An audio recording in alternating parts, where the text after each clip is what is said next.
When security guards shoved Marcus out into the pouring rain, his former boss sneered, telling him a broke single father belonged on the streets. But Brad had no idea who he just crossed. Marcus calmly wiped the water from his face, picked up his phone, and dialed a secret encrypted number. He spoke 4 deadly words: fire every one of them. Just 3 years earlier, Marcus Vance was surviving the darkest period of his life. After losing his beloved wife in a tragic medical emergency, he was left alone to raise his 8-year-old daughter, Maya. To secure her future, Marcus took an entry-level systems position at Apex Global Holdings, working relentless night shifts while maintaining absolute humility. While his supervisors spent their days playing corporate golf, Marcus quietly redesigned the company's entire digital infrastructure. He routinely logged 80 hours a week, surviving on cold coffee and sheer determination. Yet, despite his genius, his arrogant manager Brad took complete credit for every innovation Marcus created, treating him like an easily disposable asset. Apex Global was managed by Richard Sterling, an entitled executive who inherited his position through family ties. Together with Brad, Richard fostered a toxic workplace culture built on favoritism and prejudice. They constantly targeted Marcus with passive-aggressive comments, underestimating the quiet black father because he never bragged about his achievements or complained about his modest pay. The turning point arrived when Marcus single-handedly completed the Titan Protocol, a groundbreaking artificial intelligence network worth billions.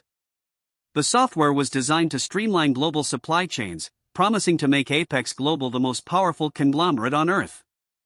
Brad realized this technology would secure his promotion to executive vice president, provided Marcus was completely removed. Late on a Tuesday evening, Brad snuck into Marcus's office and copied the encrypted master files onto an external flash drive. What Brad failed to realize was that the core source code contained an invisible biometric lock, designed to respond only to its rightful architect. Brad thought he had pulled off the ultimate heist, entirely unaware of the trap. The following morning, Marcus walked into the corporate tower holding a small cardboard box containing a framed photograph of his daughter Maya. He was prepared to present the final phase of the Titan project to the board. However, as soon as he stepped off the elevator, he was met by armed security guards standing beside Brad. Brad marched Marcus straight into the main boardroom, where dozens of top executives and international investors sat gathered around a mahogany conference table. The air was thick with tension. Brad slapped a thick stack of fabricated documents onto the table, loudly declaring that Marcus had been caught red-handed attempting to sabotage company files. Marcus stood tall, refusing to flinch as Brad hurled false accusations across the room.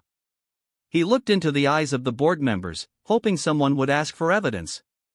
Instead, they nodded along in silent agreement. Marcus realized that in their eyes, he was just an easily replaceable employee whose hard work could be stolen without consequence. Richard Sterling stood up from the head of the table with a smug smirk on his face. He looked Marcus up and down, openly mocking his modest attire and making cruel personal comments about his status as a struggling single father. Richard claimed that someone like Marcus had no business sitting among corporate elite. Brad handed Marcus a formal notice of termination, effective immediately. He announced that Marcus's health insurance was terminated on the spot and his company access cards were permanently revoked. The executive room erupted into muffled giggles, celebrating the humiliation of the man who had actually built the company's ultimate flagship software program. As security seized Marcus by his arms, Brad leaned in close and whispered a vile threat, mocking Maya's future and claiming she would end up on the streets. That was the exact moment Brad crossed a line from which there was no return. A cold, dangerous calm washed over Marcus as he let out a quiet sigh. The security guards aggressively escorted Marcus through the glass-paneled lobby, past dozens of shocked co-workers who watched in stunned silence. Nobody dared to speak up against Brad or Richard. Marcus held his head high, carefully holding the small picture frame of little Maya close to his chest like a badge of honor.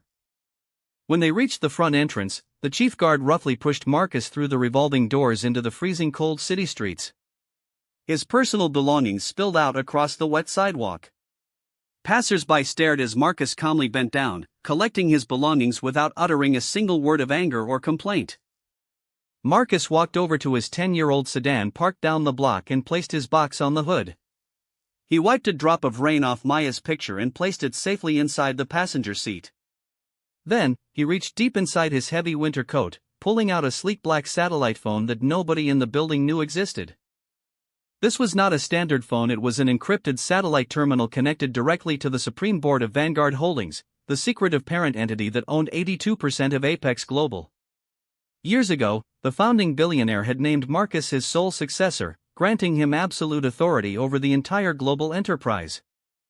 Marcus hit speed dial, and the call was answered on the first ring by Madame Evelyn, the chief executive director of Vanguard's international board. Evelyn spoke with immediate reverence, addressing Marcus by his real title, Chairman Vance. She asked if the undercover evaluation period of Apex Global's upper management had officially concluded. Marcus looked up at the 40-story glass tower, watching Brad and Richard standing by the executive window drinking expensive champagne. He felt no anger, only an overwhelming sense of duty to protect honest workers and clean out corruption.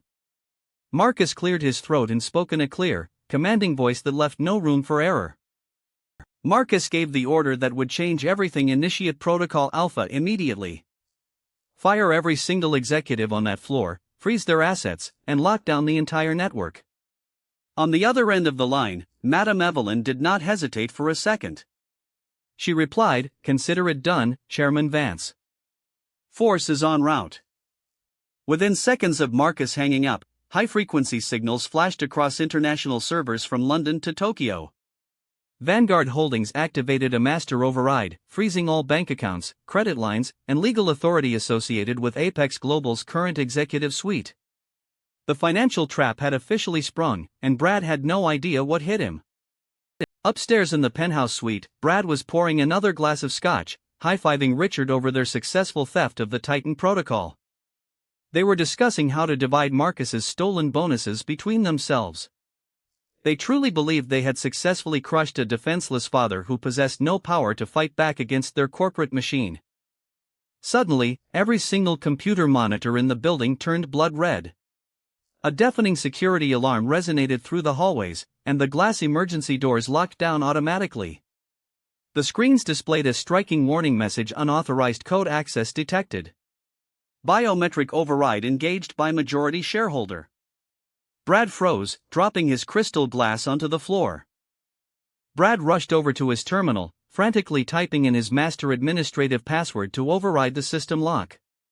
But screen after screen displayed red access denied notices. When he tried to call his personal banker to check his accounts, he received an automated voice message stating his personal liquid assets had been placed under federal freeze. Richard panicked, grabbing his leather jacket and running toward the private executive elevator. But when he swiped his elite VIP badge, the reader flashed red and emitted a harsh error chime. The entire high-tech building had essentially become a high-security prison, trapping the corrupt management inside with nowhere to run or hide. A company-wide automated broadcast activated across all overhead speakers, echoing through every floor: attention all personnel. The majority owner and chairman of Vanguard Holdings has initiated an emergency audit. All executives must report to the Grand Auditorium immediately. Non-compliance will result in immediate prosecution.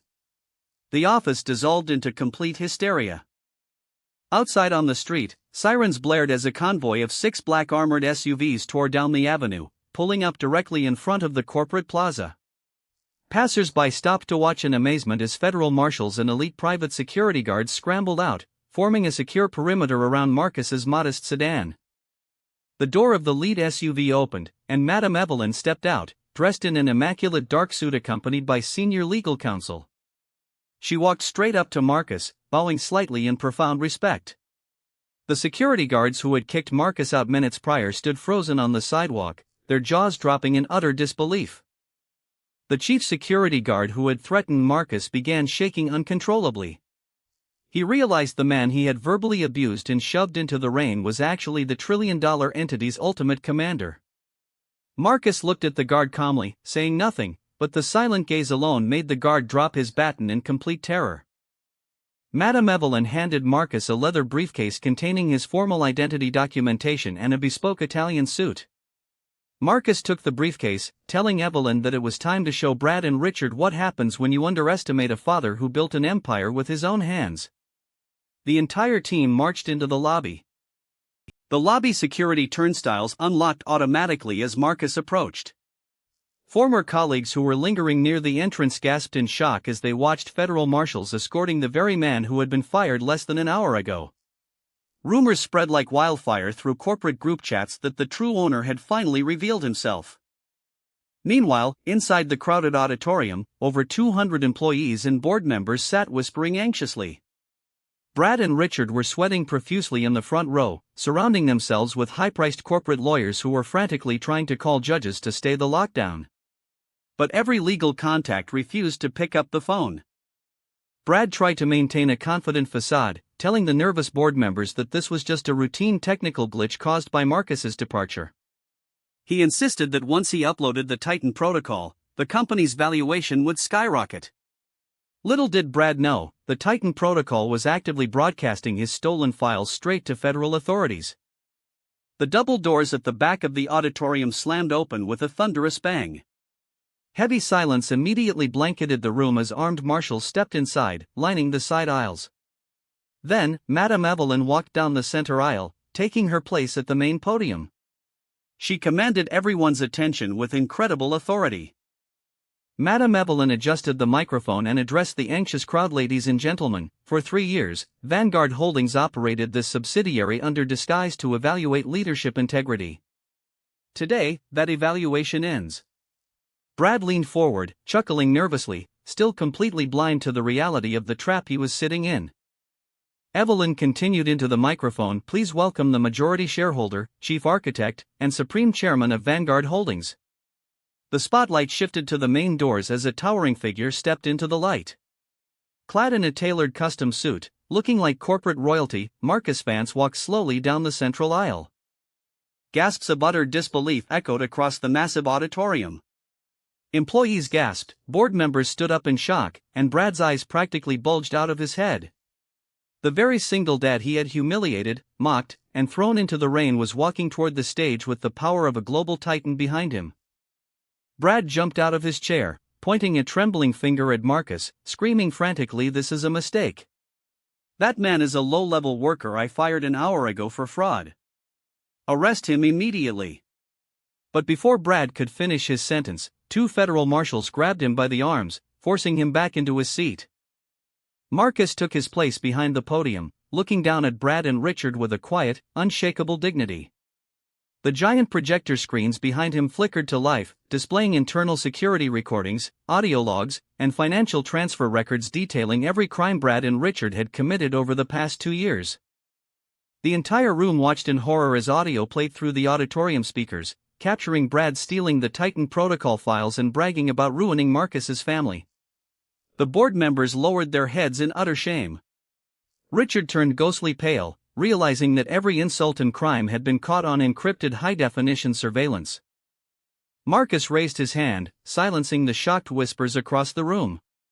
He spoke calmly into the microphone. "When I joined this office, I wanted to see if success could be built on merit and compassion. Instead, I found arrogance, corruption, and bigotry. You thought my humility was weakness, and you used my daughter to threaten me." Brad began hyperventilating, realizing that his career, his freedom, and his entire life were crumbling before his eyes. He broke away from his seat, dropping to his knees on the auditorium floor, begging Marcus for forgiveness. "Please, Marcus. I have a family too. I made a mistake, please don't ruin me," Brad wailed. Marcus looked down at the weeping man with cold composure. "You had no mercy when you tried to make my daughter homeless," Marcus replied firmly. "You chose greed over honor, and now you will face the full consequences of your actions." Marcus pressed a single button on the lectern, executing a binding corporate command. The screen updated in real time, revoking Brad and Richard's executive stock options, clawing back millions in unearned bonuses, and officially terminating their employment contracts with immediate cause. Furthermore, federal prosecutors stepped forward into the spotlight, presenting signed arrest warrants for wire fraud, corporate espionage, and grand larceny against both corrupt executives. Steel handcuffs clanked loudly as federal marshals bound Brad's hands behind his back. Brad screamed and sobbed as he was dragged down the aisle past his former subordinates, who watched without a shred of sympathy. Richard tried to hide his face behind his coat, but news camera flashes caught every second of his public disgrace. As the disgraced executives were hauled out of the building, Marcus turned his attention back to the rest of the remaining employees. He announced that the company's culture was undergoing an immediate overhaul. Integrity, respect, and fairness would now be the founding pillars of Apex Global, ensuring no worker would ever be victimized again. Marcus announced immediate promotions for several hardworking mid-level employees who had been passed over for years due to Brad's corporate corruption. Furthermore, he appointed a dedicated ethics committee and created a multi-million-dollar support fund specifically designed to assist single parents and struggling working families across all global branches. The auditorium erupted into a standing ovation. Employees cheered loudly, wiping away tears of joy as they realized that a true leader was now at the helm. Marcus smiled warmly, thanking everyone for their dedication, before handing operational management over to Madame Evelyn so he could fulfill his most important duty. Marcus walked out of the corporate headquarters into the crisp afternoon air, where news crews were already broadcasting live footage of Brad and Richard being loaded into federal police vans. The story of the black single dad who conquered corporate corruption was spreading across international news channels within minutes.